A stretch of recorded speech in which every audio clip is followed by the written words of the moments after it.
When we talk about the Underground Railroad, we usually picture secret paths, right? Brave people moving in the dead of night. But what if we're missing something huge?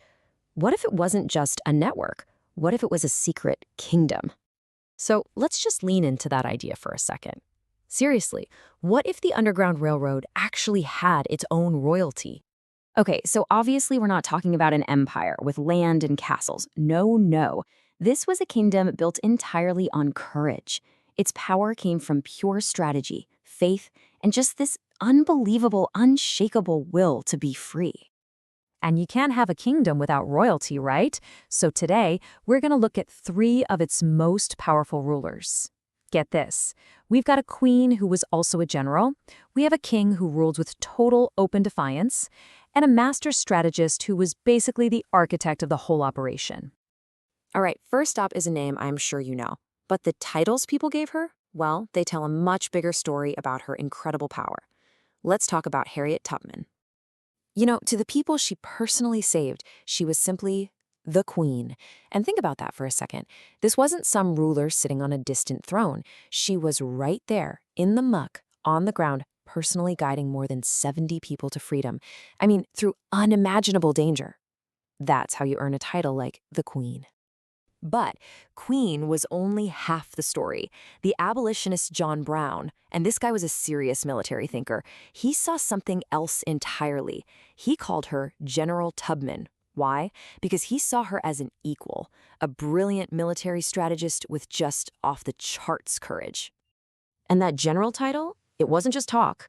During the Civil War, her role just exploded. She became an official asset for the Union Army, working as a nurse, a scout, and a spy. And it all led to this incredible moment, the Combahee Ferry Raid. She didn't just participate, she planned and led it. Think about that. She became the very first woman in U.S. history to lead an armed expedition. So what was the result of that raid she led? Well, this one number just says it all. Over 700. More than 700 people freed in one single mission. That's the moment you see her go from saving one person at a time to liberating hundreds. Just incredible. Okay, so if Harriet Tubman was the master of stealth and strategy, our next ruler was, well, the exact opposite. Let's talk about Jermain Wesley Loguen, whose leadership style was a world away from anything covert. Yeah, think of it this way. Tubman created the secret escape tunnels. Loguen, on the other hand, built a giant fortress, stood on the walls, and basically dared the enemy to even try something. His weapon of choice? Loud, public, open defiance. And for that, people called him the King of the Underground Railroad. And he really was. From his base in Syracuse, New York, his home wasn't just a pit stop or a safe house. He turned the whole city into a fortress of freedom, a sanctuary that just spat in the face of pro-slavery laws. I mean, the sheer nerve of this guy was off the charts. We're not talking about someone hiding. He literally published his home address in the newspaper. It's like he was painting a giant target on his front door, just daring slave catchers to come and get him. And he didn't just shelter hundreds, he got the whole community involved, rallying people for public rescues right in the middle of the street. And this right here, this is basically his royal decree. When the government passed the Fugitive Slave Act, a law forcing people to return freedom seekers, Loguen stood up and said, "I don't respect this law, I don't fear it, I won't obey it." That's not just a protest, people. That's a king telling a corrupt empire that its laws mean nothing in his kingdom. So we've got our queen and our king. Incredible, right? But every great kingdom needs a master builder, an architect. And that brings us to the master strategist, the man who designed and built the actual infrastructure of freedom, Elijah Anderson. His official title was General Superintendent. I know, it sounds kind of like a modern-day CEO or something. And honestly, that's not far off. He was the COO of this entire operation, organizing a network of escape routes that was so incredibly efficient, they called it the Freedom Line. So how on earth did he pull this off? Well, his method was just brilliant.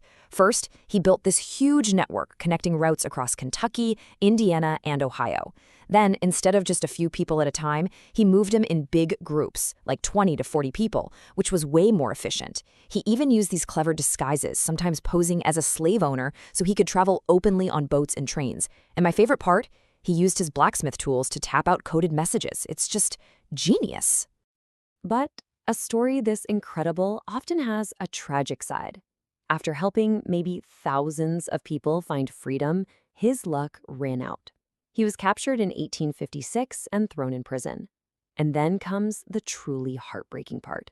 In 1861, on the exact day he was supposed to be released, he was found dead in his cell. And here's what makes him a true hero. In all those years in prison, he never said a word. He never gave up a single name, a single route, or a single contact. He took all of it to the grave with him. His silence, that was his final act of command.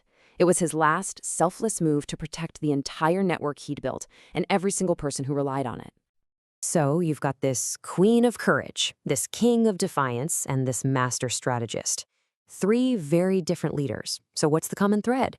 Well, there's this really cool modern idea that I think just nails it. It's called the royal wild card. So what is a royal wild card? It's a way to describe a historical figure who has this incredible mix of dignity, wisdom, and resourcefulness. They're so effective that they don't just, play the game, they completely change the rules for everyone. And this really breaks down perfectly how each of them fits that mold. You look at Tubman, her dignity was that insane courage. Her wisdom, pure military strategy, and her resourcefulness came out in her spy skills. Then there's Loguen. His dignity was that public moral defiance. His wisdom was in his community leadership, and his resourcefulness, he used his entire city as a fortress. And finally, Anderson. His dignity was his ultimate sacrifice. His wisdom was his logistical genius, and his resourcefulness was all about those disguises and secret codes. See? That's what made them the true royalty of the secret kingdom. They weren't just rebels breaking the rules. No, they were operating on a higher moral plane, and they were rewriting the rules of a nation.